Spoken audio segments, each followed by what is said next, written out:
Bagaimana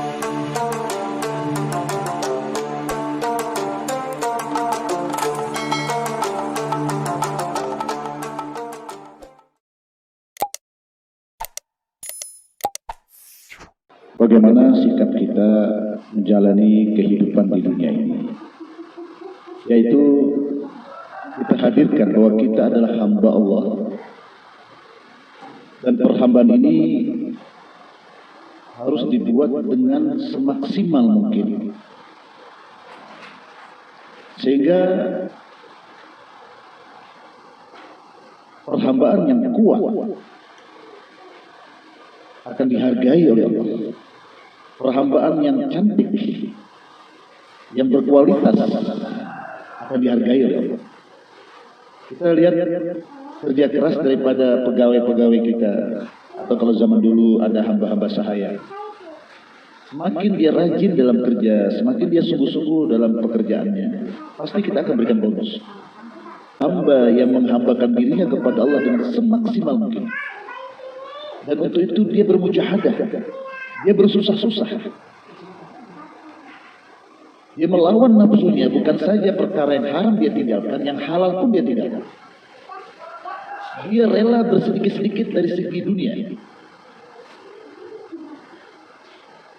Waktu dia untuk keperluannya dia kurangi, supaya waktu untuk maksud, yaitu ibadah, semakin banyak.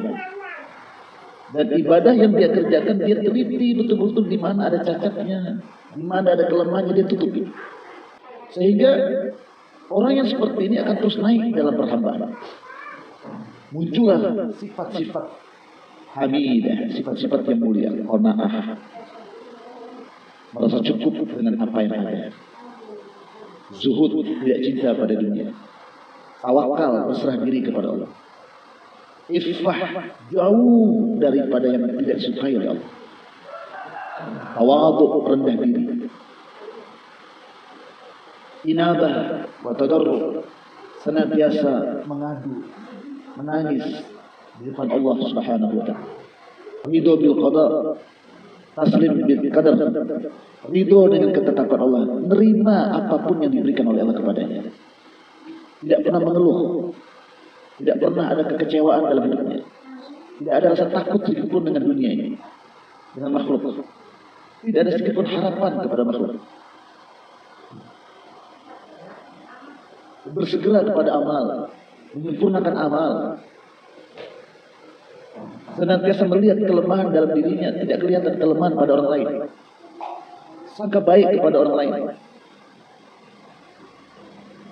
Bapak Ibu Saudara yang dimuliakan Allah Subhanahu wa taala, kekuatan ibadah ini maka Allah hargai dengan diberikannya bonus berupa kekuatan dia dalam doa.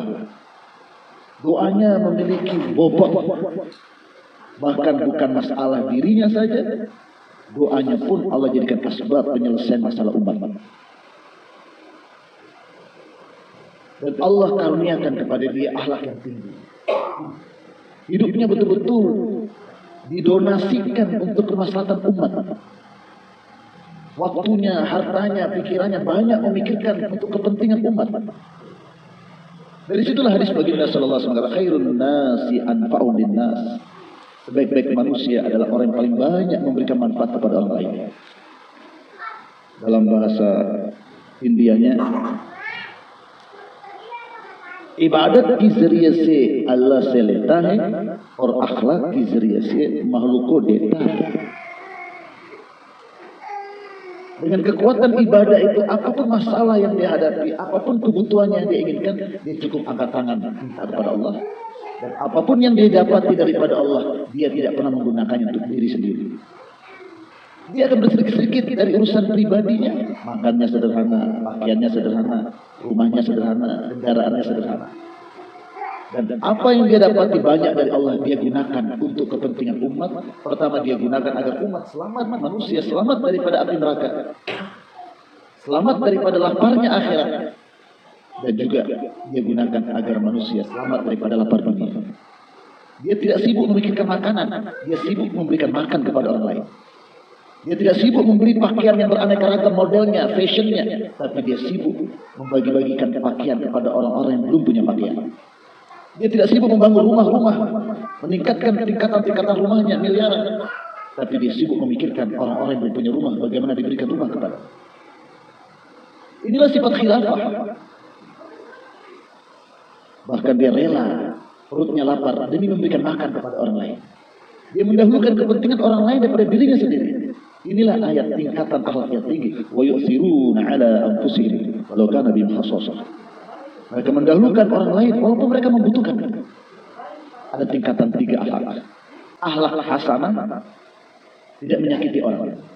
Akhlak karimah, disakiti sabar.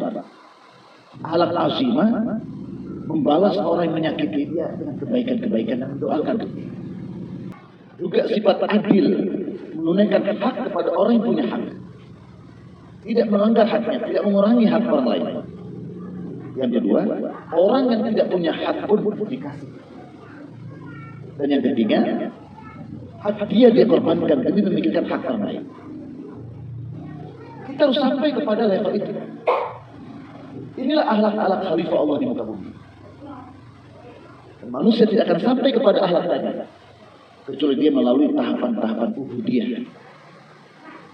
Dia harus meningkatkan kualitas ibadah. Nah, Bapak Ibu Saudara yang dimuliakan Allah Subhanahu wa taala. Untuk itu masjid dibangun tujuannya adalah untuk meningkatkan kualitas ibadah. Dan wanita hendaknya belajar dari suami-suami mereka bagaimana amalan masjid ini dihidupkan di rumah mereka masing-masing. Salah satu tujuan wanita-wanita dikeluarkan di jalan Allah ini agar wanita mulai menyibukkan dirinya dengan amalan masjid ini, yaitu amalan yang diperbanyak dalam dakwah. Dakwah ilallah, kalimat ta'aruf, zikir ibadah, dan khidmat. Ini 4 amalan masjid. Ini juga disebut 4 amalan nuraniyah. Apa? Ini adalah amalan nurani. Amalan yang mengandung nur. Amalan ini adalah amalan masjid. Amalan ini adalah amalan anbiya, yaitu semua nabi-nabi membawa 4 amalan ini untuk mendidik kaum mereka, untuk membimbing kaum mereka menjadi khalifah Allah. Dan 4 amalan masjid ini juga adalah disebut amalan tazkiyah. Amalan yang kalau kita geluti, sibukkan diri kita dengannya hari-hari dakwah ilallah. Dengarkan kebesaran Allah, dengarkan kehebatan Allah, dengarkan wujudullah, dengarkan rububiyatnya Allah, dengarkan nizam Allah yang gaib, dengarkan perkara-perkara yang gaib dari mabda, ma'ad, barzakh, mahsyar, nasr, mizan, sirat, jannat, jahannam. Ini yang dibicarakan. Tidak dengarkan yang lain dan tidak bicarakan yang lain. Ini yang didengarkan, berjam-jam mendengarkan, berkali-kali mendengarkan, dan ini yang diskusikan hari-hari, ini yang diobrolkan hari-hari. Bawa dalam obrolan kita perkara-perkara yang gaib tadi. Bawa dalam obrolan kita la ilaha illallah. Bawa dalam obrolan kita kebesaran Allah, keagungan Allah, kehebatan Allah. Dan bawa dalam obrolan kita bahwa Allah menurunkan amal untuk memberikan kejayaan. Allah menurunkan amal untuk menyelesaikan masalah kita. Allah menurunkan amal untuk memberikan kemuliaan kepada kita.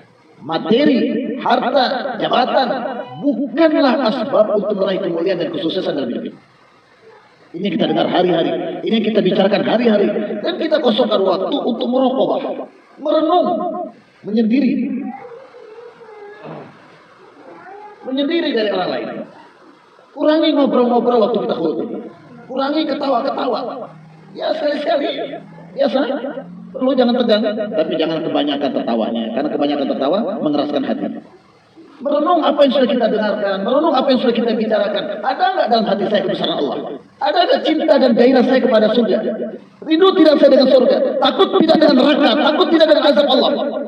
Renungkan, bayangkan kematian dan kehidupan setelah mati. Suasana kubur, suasana maksa, suasana sirat, suasana mizan. Untuk itu berbahagialah orang yang hanya menginginkan Allah saja. Tuba liman kana hammuhu wahidah. Berbahagialah orang yang keinginannya yang satu ingin Allah, atau keinginannya satu itu ingin akhirat. Kalau disuruh milih, kamu ingin makhluk atau ingin Allah? Pilih Allah. Kalau disuruh milih, kamu ingin dunia atau akhirat? Pilih akhirat. Kalau disuruh milih, kamu ingin duit atau amal? Pilih amal. Bahagialah orang yang menginginkan satu tadi.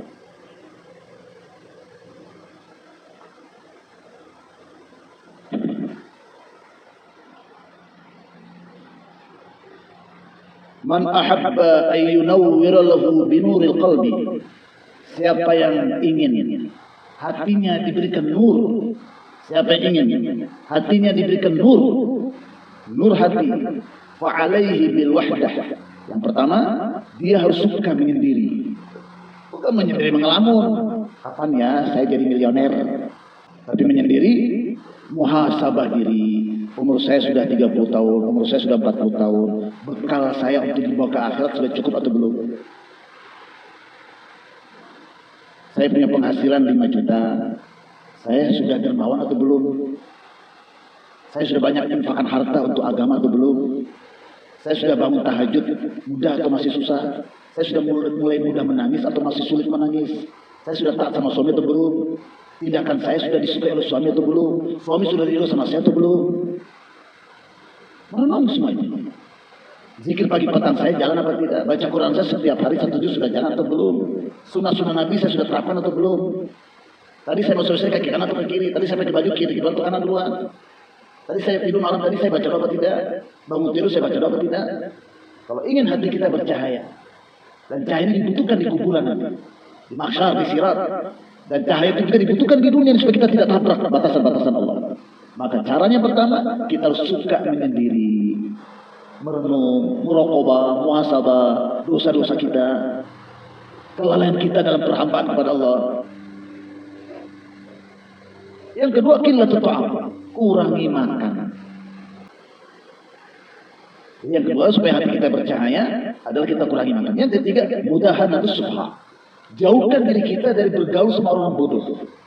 Orang-orang yang tidak kenal Allah, orang yang tidak kenal akhirat, orang-orang yang jauh dari amal, orang yang penuh dengan dosa, jauhkan diri kita duduk dengan orang-orang seperti itu. Dan yang keempat, kalau ingin hati kita percaya, kita harus jauh dari ulama-ulama ulama-ulama dunia yang menginginkan dengan ilmu mereka untuk mendapatkan dunia.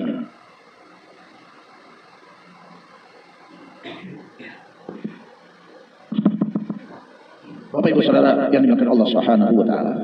Salat 2 rakaat kalau waktunya panjang, kalau waktunya singkat kita berdoa, ya Allah, berikan saya taufik untuk hadir dalam bayan seperti para nabi-nabi dan sahabat. Ya Allah, berikan saya taufik ikut ta'lim seperti nabi-nabi duduk dalam ta'lim. Ya Allah, berikan saya taufik untuk berzikir seperti nabi-nabi dan sahabat dalam berzikir. Kita minta amalannya nabi-nabi dan sahabat. Ya. Kemudian saat kita buat amal, hadirkan 6 sifat. Jadi 6 sifat yang kita pelajari dalam surut ini, itu bawa pertama sekali di dalam amalan dakwah. Dalam dakwah di bawah 6 sifat, dalam ta'lim di bawah 6 sifat, dalam zikir ibadah di bawah 6 sifat, bawa 6 sifat di dalam khidmat. Yaitu yakin betul bahwa kita sebagai hamba Allah disuruh taat kepada Allah. Ta'lim adalah perintah Allah. Maka saya harus taat perintah Allah yang berhubungan dengan ta'lim ini. Maka Allah berikan kejayaan kepada saya. Tapi kapan Allah berikan kejayaan kepada saya? Kalau saya buat ta'lim, ikut cara Rasulullah SAW. Maka jaga pandangan mata, jaga telinga kita, jaga badan kita jangan kesana kemari, pikiran jangan kesana kemari. Kemudian Allah akan berikan kejayaan kalau kita buat ta'lim, kalau hati kita tawajuh kepada Allah. Jadi kita taati ta'lim dengan adab-adabnya yang dicontohkan Rasulullah. Hati kita tawajuh kepada Allah dengan menghadirkan fadilah-fadilahnya. Maka yakin 2 jam kita ikut ta'lim atau 2 jam setengah, setelah ta'lim saya berdoa, maka Allah akan selesaikan masalah saya. Urusan anak di belakang, urusan bisnis kita yang kita tinggalkan. Dengan berkat ta'lim ini saya kerjakan karena Rasulullah. Hati tawajuh kepada Allah, Allah selesaikan semua masalah saya. Tapi saya ikut ta'lim bukan untuk menyelesaikan masalah, saya ikut ta'lim untuk mencapai ridhonya Allah. Supaya Allah ridho sama saya. Ini dilatih dulu sekalian dalam setiap amalan-amalan kita. 4 amalan inilah yang kita upayakan terus supaya setiap amalan kita buat bernilai besar di sisi Allah. Berharga di sisi Allah. Yaitu dakwah iman, ta'lim, zikir, dan ikhlas. Kita bawa dalam setiap ibadah kita. Bawa dalam dakwah, bawa dalam ibadah, dan bawa dalam perkhidmatan kita. Iman, ta'lim, zikir, dan ikhlas. Sekarang ibu berzikir ya. Zikir pagi petang misalnya. Hadirkan iman sebelum berzikir. Saya hamba Allah. Allah perintahkan saya untuk beribadah. Dan salah satu ibadah adalah zikir. Apabila saya zikir, ikut cara yang dicontohkan oleh Rasulullah, maka Allah ridho dengan saya. Dan Allah Subhanahu wa ta'ala akan selesaikan masalah saya. Ini keyakinan yang harus kita hadirkan dalam hati kita. dakwah iman, ta'lim, zikir, ikhlas. Maka saat kita beramal, hati kita harus tawadhu kepada Allah. Ini dilatih terus. Semoga bermanfaat. Bayan nasihat ini. Subhanallah bihamdi, subhanallah bihamdi. Asyhadu an la ilaha illa anta, astaghfiruka wa atubu ilaik.